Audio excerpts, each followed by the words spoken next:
Hi guys, it's Mimi. Guys, may kukwento ko sa inyo. Kagabi nangyari to. Nakakatakot siya guys. So yun na nga. Ang nangyari, kasi nga 'di ba?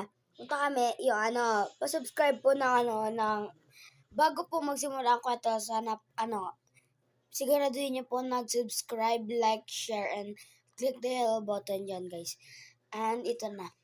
Sisimula na. So ito nga. Punta ako kila Zoe. Pa-subscribe na rin po yung kila Zoe Kila Zoe. Ganto yung Cousins Vlog. Yung kila Zoe pumunta ako. Wala yung pinsa namin si Trixie.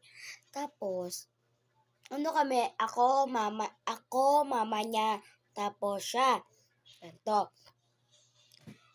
Biglang, may tumunog mag-isa. Guys, tumunog. Sasalita. Yan guys. Biglang may nagsalita, tumunog talaga guys. And di namin alam kung ano yun. Tapos pagbaba namin, nakabukas mag-isa na lang yung computer.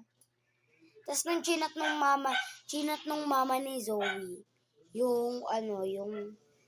chinat ng mama ni Zoe, yung daddy ni Zoe,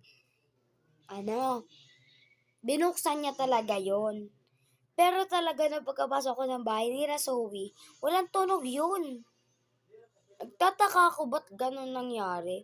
Biglang tumunog na lang mag-isa guys. As in,